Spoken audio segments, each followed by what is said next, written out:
Welcome to the show, Karen Lock Kolp. It is so great to have you on Standout. Thanks for being here. Oh, you're very welcome. I'm excited about it. And you're here for an on-air strategy session. I've wanted to talk with you for a long time. I love what you're doing, and I would love for our audience to hear about the great strides that you've made over the last couple of years. So first, tell us about your business and your very successful podcast, Karen.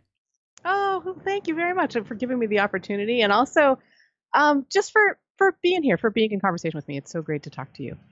I actually just did a challenge last night. There's a new podcast called the 21st Century Creative, and every week he offers a challenge. And this week the challenge was write a job description, write a job posting for a job that doesn't exist yet. And I was like, you know what? My job didn't exist until I created it. So I'm going to write about that and hope that that's okay. And what I did was what you're supposed to do is come up with your job title and job requirements. And I decided to call myself a facilitator of happy families. That was the job posting. And the ways that the qualities, the technique, not techniques, God, I can't think of the word. The thing that the person who does this job needs are you need experience in human development and early childhood education, which I have, lots of experience. I personally felt like you need to be a parent yourself because you need to make all these mistakes that then you can help people not make. And you need some technical experience to develop a podcast and to create forums and set up a private coaching community, teach classes, that kind of thing. But I felt like what you needed most was just the capacity, and I think it's communication skills, to help parents not just understand why something needs to change in their parenting, but how to do it. And the example that I gave yesterday in this little challenge was I recently had the question in my community. A parent was saying, okay, so riddle me this. Why is it that, I read my daughter the riot act yesterday because she refused to get into daddy's car. Getting into daddy's car was the worst thing ever. She was never going to get into daddy's car. And then today she's clapping her hands and cheering about getting into daddy's car. Why do kids do what they do? That's really what I do. That's what I help answer. I do that in the podcast. I do that in my community.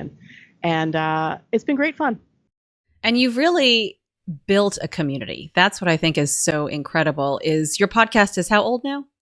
It is 2 years old. Okay. And the community itself is a year old, although I would say we've really gotten, I took it out of beta earlier this year, and we've really gotten rolling with getting to the heart of what is toughest about parenting and specifically how can you change things and make them better? How can you facilitate having a happy family? Mm-hmm, mm-hmm, mm-hmm.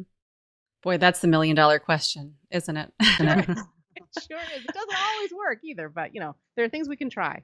Don't give up hope. So I want to kind of go back to the podcast and why you chose that as your medium to share your message and then eventually build your community through. What was it about that way to create content that drew you? Okay, so this actually is a question with a really, I think, unusual answer, although maybe it's not so unusual. But when I first started thinking about communicating, teaching parents, I had 5% use of my hands and forearms. And I was in a complete and total state of depression. I felt incredibly helpless. I felt like such a massive burden on the people in my family and the people who basically had to take care of me. I mean, I couldn't twirl spaghetti. I couldn't do anything.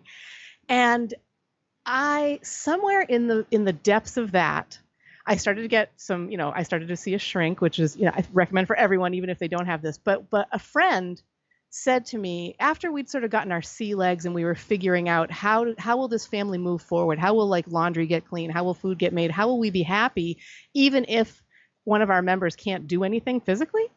And a friend at that time said to me, okay, all that regular parenting stuff is off the table. You're not doing the laundry or chopping the vegetables or whatever, but you've got a lot of time on your hands. What can you do? And that question, I think, changed my life. It happened about a year before the launch of the podcast. And from that moment, when my friend said this to me, I thought, you know what? I could I could do a lot of things with my heart and my mind and my voice. And the idea of podcasting was really appealing because you use your voice. It's all voice based.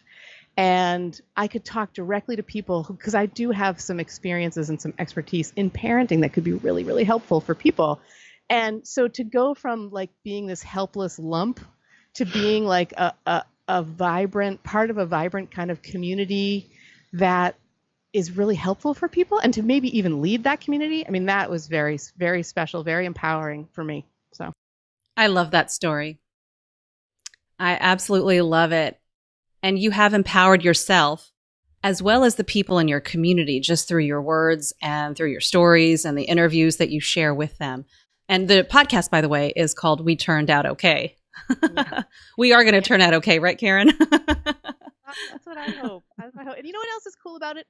It's a way that I can say, if I really want to talk to somebody and I think that the impact that they'll have on the listeners is going to be an important one, then I can reach out. I did that with you. I mean, I brought you on the show to kind of help us all figure out like how to approach media with our kids and how to talk about the news with our kids. And that was a great episode. And I've also talked to people like I talked to the then sitting president of the American Academy of Pediatrics. And I've talked to Jessica Lahey, a woman who wrote a New York Times bestseller called The Gift of Failure, about why we need to let our kids fail at stuff. Mm-hmm. And I mean, I have so many more interviews, and just these conversations, they help me in my parenting. So I have this idea that I am an expert. Like I've got the expert hat, right? I can tell people how to have better relationships with their children and how to have a better kind of family life. But then I go back into my own family and I've taken that hat off, and now I'm wearing the mom hat. And that when I'm wearing that hat, I need help, just like anybody who would listen to the podcast. So I love to go back and listen because I'm like, oh yeah, there's that aspect of it that I was forgetting about, Hey, we're all learners, I think, at the end of the day. So when you started your podcast a couple of years ago, you were empowering yourself. You were finding your voice. Was it a path to a business, or did it become one? As we're trying to help you with strategy, I'm just trying to figure out kind of what the path for you was. So when you started, it was a way to share your voice, but was it also a business idea?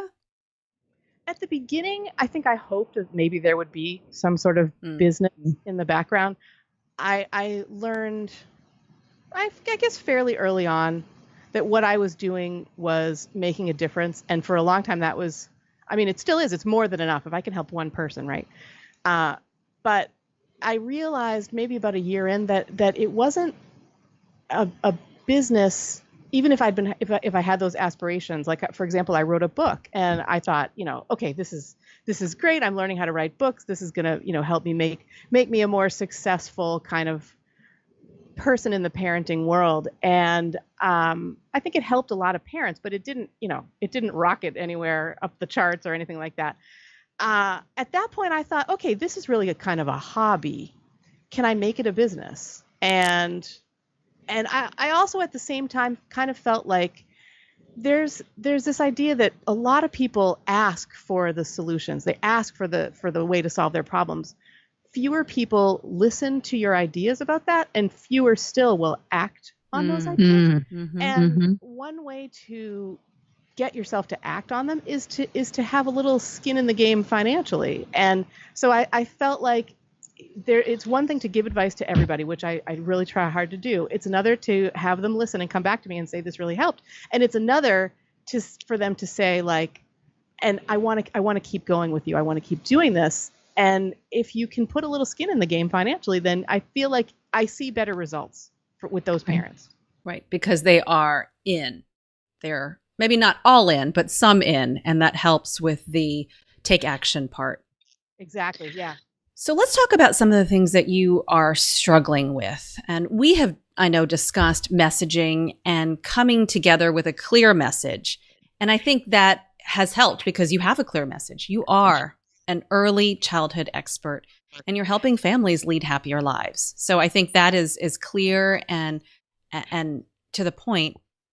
What are some of the struggles that you have right now? What questions do you have?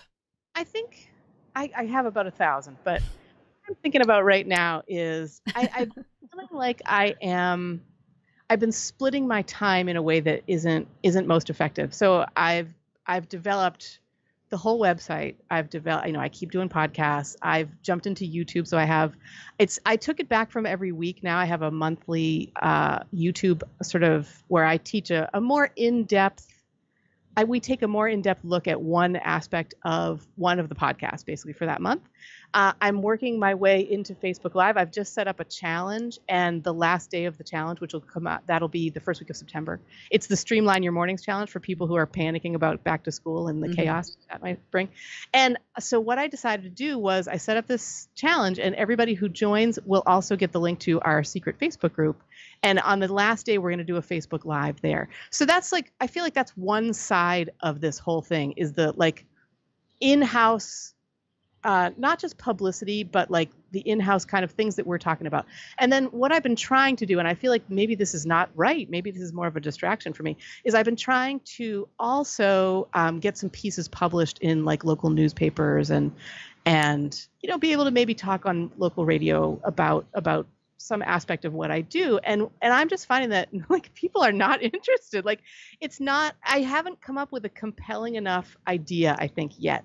And what I'm wondering about is, I've probably spent, so about a year and a half ago, I had an essay published in Boston Globe magazine, which is a really well-respected magazine. It was about one aspect of parenting, but it also related back to the New England Patriots, and it had to do with my recovery from my health problems, and it was really met with a lot of enthusiasm, and nothing I've done since then has met with anywhere near the same level of enthusiasm. And I feel like I'm getting really good with your help at connecting to these people. I'm getting responses back, but they're basically things like, that's just not right for us right now. Thank you so much for applying, but it's just not going to work. And I'm wondering, is there anything different that I could be doing, I guess? And should I even take my focus away from, is it really that I'm kind of dividing my time in half in a way that doesn't work well? So that's my question. Okay. The first one.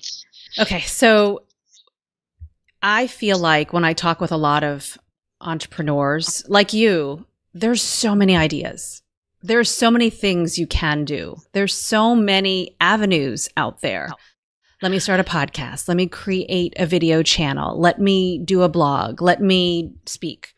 And you've done a lot of those things. And I think you've done such a great job with all of them. You've made connections. You've been in quite a few media outlets in our time when we've known each other. And I'm so proud of everything that you've accomplished. And I think you have that footprint. So if I were to go on your website, I know I would see all of the media outlets you've been in, and I know you have something. And so you have that reach. Mm-hmm. So I think you're good on that right now. And so what I think may be missing is that connection with your audience. And maybe what needs to happen now is you hone in on how you help your people. So I know you have a membership community. You have a community for your podcast. So people who are wanting to hear your voice and hear your methods on how to create a happier family. And I think especially now when we're so busy, I think a lot of us want a plan. And maybe you have it and maybe I haven't seen it, but it's creating a plan of action.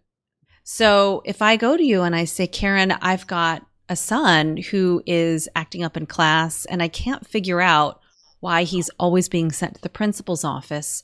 Maybe Karen's action plan to creating a happier young man is what you pull out.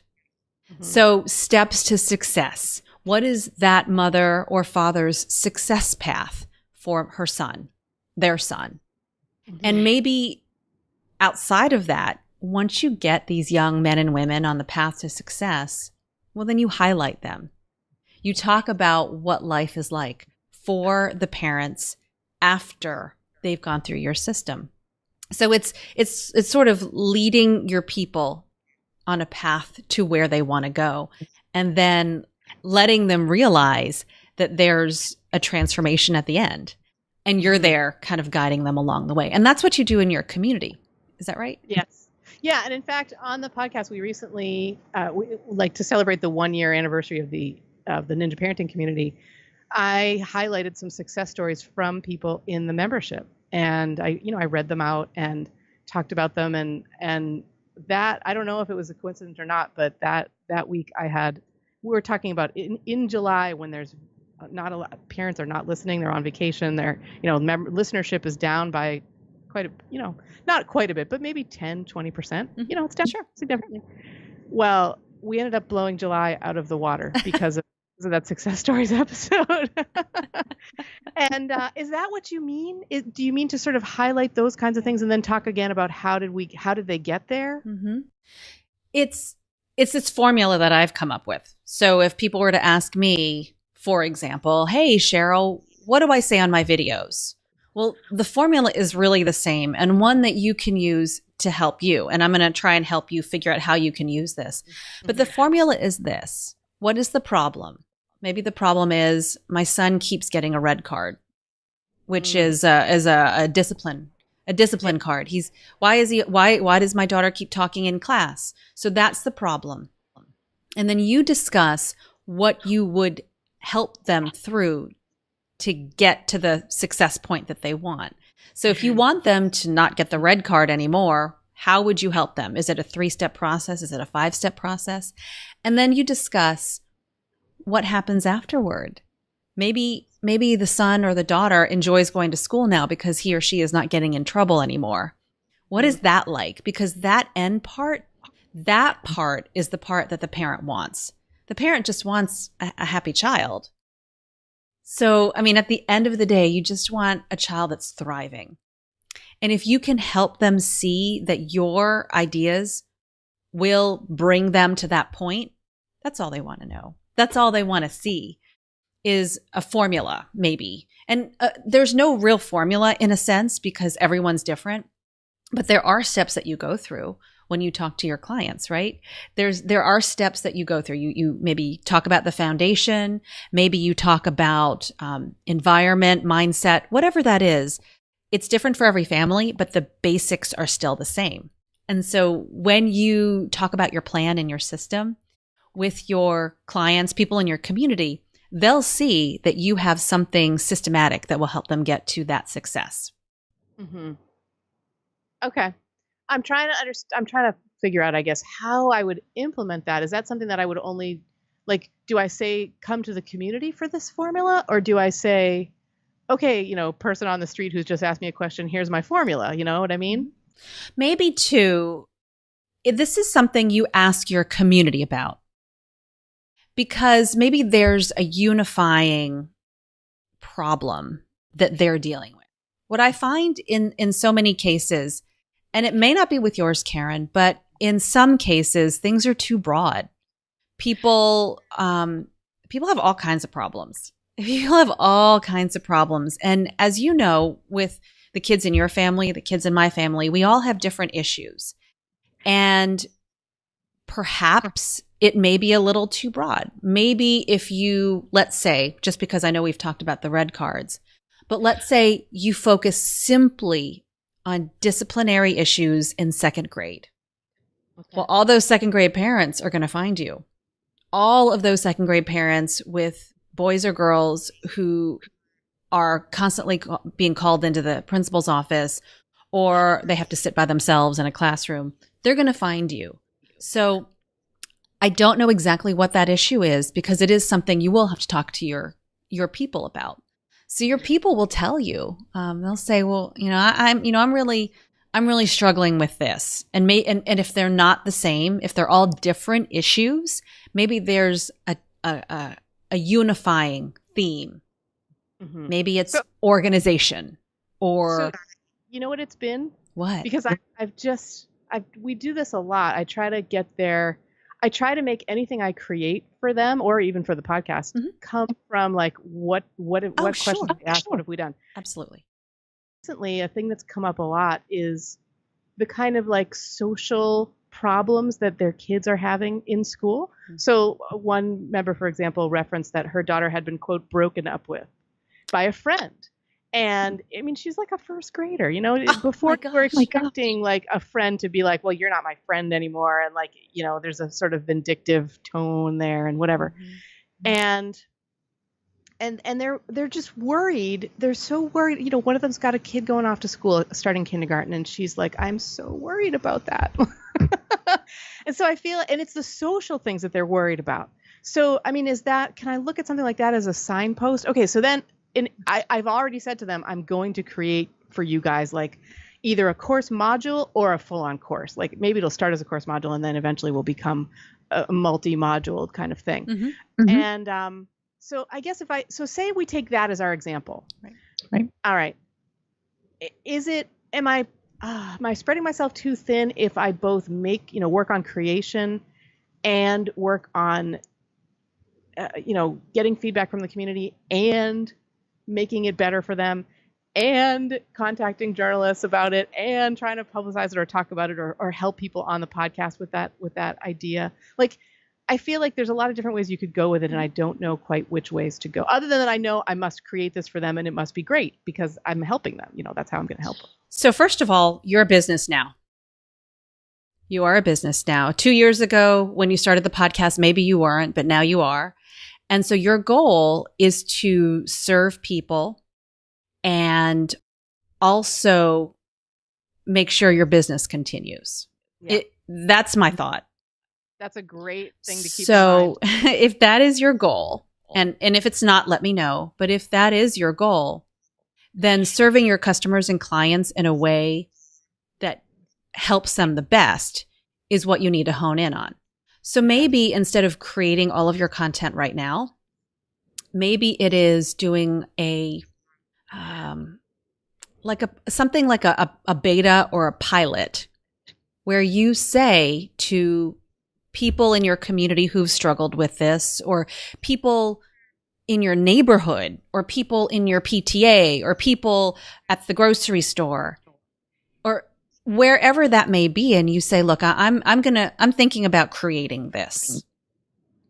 And as you said earlier, people need to have skin in the game, and usually that skin is monetary. So if you say, I'm planning on creating this 4-week program, it's going to be an hour and a half every Tuesday, or it's going to be on Saturdays, or whatever that is. It's going to be a live call. It's going to be worksheets. Are you in? And then give them a PayPal link and see if it's something that resonates with them. You haven't created a thing. You will only create once you have validation, knowing that it's something that they want to buy because they've already bought it. You only need a small amount of people to know whether that is something that they want or not, but you also got a pretty big listenership. So if it's something that you are going to create, it's also something that you can share on your podcast, where you just say, hey, I'm creating the first ever social, this is a terrible name, social challenge, social angst challenge, whatever that is. Yeah. But this beta course is starting. If you're interested, go to this link and sign up, or get on the waiting list. That might be the best way. Sign up for my waiting list and I'll let you know when details come out. Oh, I love that idea. Mm-hmm. Yeah, because then you're creating something for people who have stood up and said, I want you to create this thing. Yes. And you're asking them, and only the people who sign up to even learn about it. I mean, you could just be like, what would be valuable for you? Because you already know that they're interested. Mm-hmm. But here's the part where I think needs to be the first focus. If social angst is a real problem, which it is, mm-hmm. what part of that are you going to focus on? Are you going to focus on elementary school kids? Are you going to focus on middle school kids? They're all different. Are you going to focus on high school? Which one will resonate with people in your community? So before you create anything, you need to figure that out first. No, I was going to say, it's so interesting because there's a book by, I forget the woman's name, but it's called Visual Intelligence. Mm-hmm. And it's about realizing what is actually in front of you, whether that's in a visual sense or not. So this whole time, like, I've known that my degrees are in child development, they're in early childhood education. But of course, nobody listening, you don't necessarily know that, right? Like, in my mind, I've already known this is going to be for kids with, like, for people who have, maybe preschoolers to maybe second, third grade. Right. Like, that's the area of expertise. We're talking about making a first friend. We're talking about, and it isn't even that so much. This is so interesting to me. It's like parents try to, in this age group, parents try to orchestrate everything for their kids, and they worry about my son, when he was a preschooler, used to balk like a chicken when he was nervous. So he went into preschool going bark, bark, bark, bark. And I was like, he's never going to make any friends. Everybody's going to think he's so weird. People love that. The kids really responded. And like, so that's the kind of thing that, like that. And I bring up that visual intelligence idea because, like, in my mind, I know what I could do to help, and I know the age group. But of course, unless you're in my mind, you don't know that unless I say it, right? Yeah, that's so interesting to me. You got to tell me.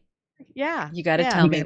You got to tell me my problems. You have to tell me what the problem is, because I can't relate to your problem unless you tell me what that is. Yep. So you're going to tell me the problem that I'm having, and I'm going to say, oh my goodness, I want a solution. And right after that, you're going to tell me the solution, whether it's your free guide or your challenge or your new program that you're going to create, but only after you get people enrolled in it. Yep.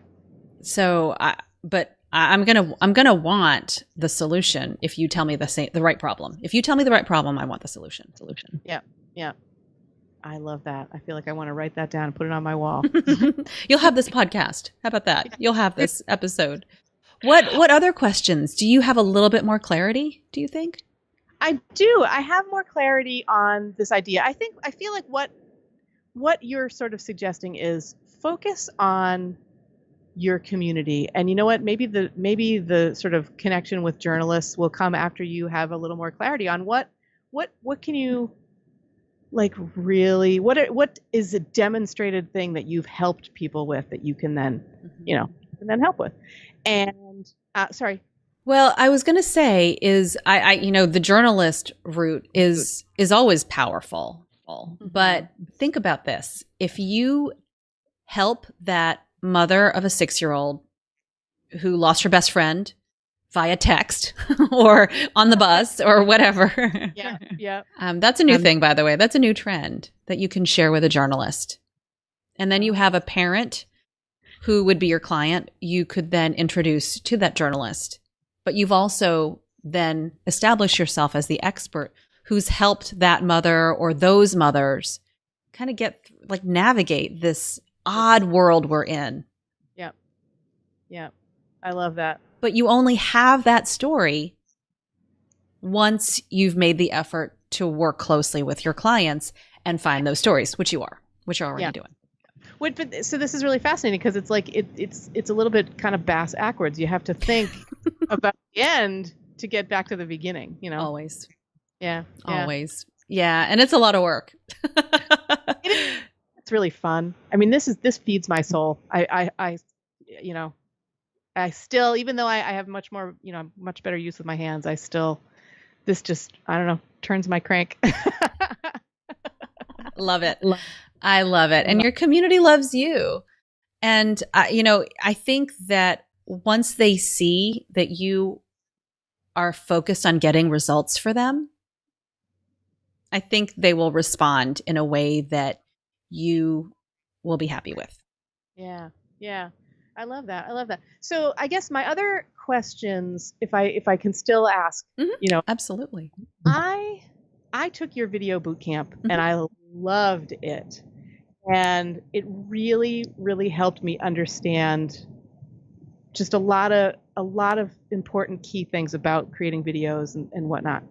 And I have since done, I was actually part of the challenge, I believe. I did one Facebook Live to which no one came, but that's okay. It's okay. And, I mean, you got to start somewhere, right? Yep. And yep. I went to, it was a Facebook Live Ask Me Anything, sometimes called an AMA, and I went in with a question that a listener had asked, and I answered it in the Facebook Live.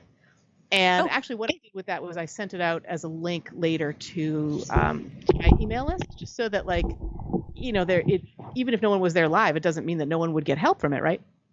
And I want to do more. I know that Facebook Live, like, we have a friend, for example, in the Flip Lifestyle community named Kevin Depew, who is, every week he does a Facebook Live for his guitar community. And that's where he's really found his crew. And I feel like the universe is saying to me, you have to, that's where you're going to find your people. That's where you're going to be able to help them the most. And so I guess what I'm looking for is how to handle Facebook Live. I know that's a really broad question, but I don't know what question to ask other than that. Other than the fact that you want to use video more, and in particular Facebook Live, but you're not sure how to maximize your time and what the point is, that kind of thing. Okay. Yeah. So it is a big question. And we need to probably think about it in a way where you're not just spinning your wheels. So think about the fact that you've already got a podcast that probably takes hours a week of your time. Yep. And that Facebook Live is less time in a sense because it is live. Like you can only prep so much. You are live when you're live, and then you do whatever you want with the video, which could be repurposing, but that's separate from the live itself. So figure out how you want this to serve you. And I know you have a community, maybe you funnel this Facebook Live effort into your community. Maybe it's simply for your community. Maybe it's something that can serve the podcast or is a complement to your podcast. But we need to think about how it's not just you creating content all day long with no purpose. Yeah. Because then you're doing all of this work with no results for you. Yeah. Yeah. So let's take it back to your podcast, which is a weekly. Is it a weekly show? It works out to be about 6 a month. Every other week is 2 shows. Wow. And then the opposite week is 1 show. It's I have 3 kinds of shows basically. Okay. And they come out over a 2-week period. Okay. So and it's such great consistency. It's great to connect with your audience, and it's paid off, right? It really, really has. Yeah. Okay. I have a lot of listeners and and they're passionate about it, which is really cool. So how do you help them continue to stay connected with you? What do you say on the podcast to have them connect with you in other ways, or do? I do. I have a small, email group. I think of it as an email group where I will offer, like right now I'm offering a challenge or I'll offer a free guide about how to get your kids to eat better. It kind of depends on over the years what's been happening on the podcast. And that's how some listeners have kind of jumped in. And I've ended up having some really nice conversations with via email. I will have a listener will get in and they'll say okay, so here's my question. And oftentimes I will answer their question on the podcast. And sometimes that can't because I batch my content. So sometimes that doesn't come out for a month or more. So I'll always try to say okay, so, I'm going to address this on the podcast because I think it will be useful for a lot of listeners. But in the meantime, here's a book for you. Here's something that will, that will help. And I think people really respond when you try to help them in some way. Especially when they've asked for it, I think people really respond to that. And so I have there are ways sort of statistically to look and see how many email opens do you get a week or whatever. I consistently get 30% of the people which is apparently it's very good. That's very a good. mind-blowing number. Yeah. So 30% of the people who I send emails to on a weekly basis or, whenever, open them. And I love that. And I wonder if it will stay that way even as it grows, because every time I offer something, people jump in. So it's growing. That's great. So why then don't you connect them all? Somehow connect them all, whether it is podcast to your Facebook lives, which are on your Facebook page. Am I correct? Or somewhere else? Podcast to my Facebook Live. Can you just explain to me what that means? Right. So on your podcast, make sure that your people know that you're doing Facebook Lives. You've got a huge following there. Have you let them know that you're doing Facebook Lives? I have not. That is one thing I've not done. I've hardly let them know about the YouTube. I mean, it's one of those things that's just standing there looking me in the face, and I haven't done anything with it. So it's okay, because once you start doing it, it can be something you do regularly. Yeah. So maybe you decide, okay, you've got 6 podcast episodes that you do per month. Then maybe you do a once a month Facebook Live, or however, you can do as many as you want, clearly, but maybe then your Ask Me Anything would point to those days when you're in the Facebook community answering questions live. Mm-hmm. It could then lead to your challenge, and you can talk about your challenge on your Facebook Lives. You sort of want to have that be everywhere feel, and that will help people. They're not the same people. The people who listen to your podcast may never watch your videos, but they may, and you don't know that, especially since you have such a large audience. You need to let them know about it so they know to join you on this platform. But it starts with that and letting them know from your Facebook Live what you want them to do. I think people just sort of want a path. So if it starts with your podcast, which you're super, super consistent about. I feel like that's my anchor, Yeah, absolutely. And you love it and you're great at it and you've got your biggest audience there. Well, let's share that audience to your Facebook page and your Facebook Live presence and then take them somewhere else, wherever you think is appropriate from there.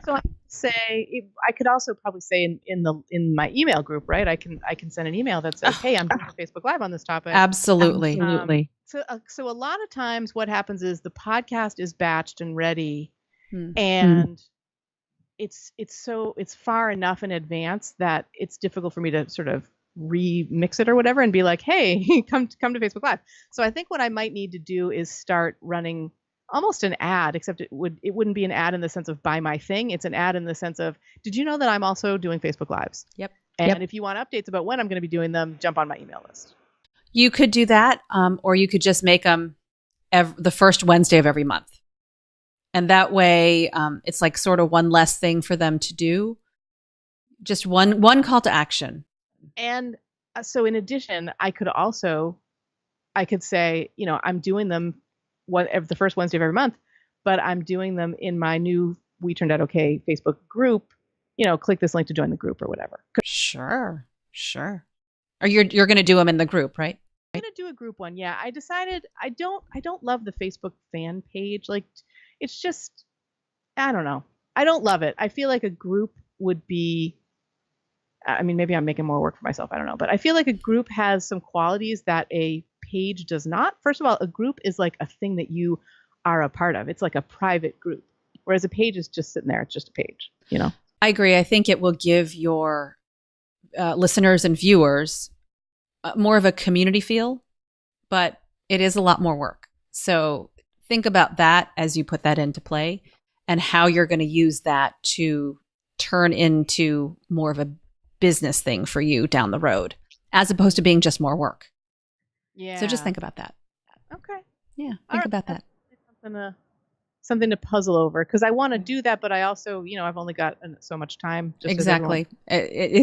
So think about where that traffic and where those people are going to go and how you will help them get some results, because if they get results, then they're more likely to tell more people about you as someone who can help them get results. Karen, we've really talked about so many things. I really, really thank you for being on this strategy session. What will you do first? What are some of the things that you'll carry out first as a result of what we've talked about today? I think first for me is going to be looking more into this idea of, because I've got parents clamoring for something about social skills right now. I've got people who are like really depending on me to come through. And I'm thinking, why not take that idea and turn it into something more, something that like we talked about. I think that's where I'm going to put my first focus. Facebook Live, I'm going to do one at the end of the first week of September anyway. So those things are kind of already moving along a little bit on some kind of a path, but this social skills thing, that's the idea that's turning me on right now. So, yeah, I think that's great, because it also will get you clients, get results, and get you more. Cool. Wonderful. Well, thank you so much for being a guest on the show and for sharing your struggles and what's going on in your business. I really, really appreciate it. Karen, thank you so much. Oh, thank you so much. This has been a real eye opener and very fun as well. So thank you. Thank you.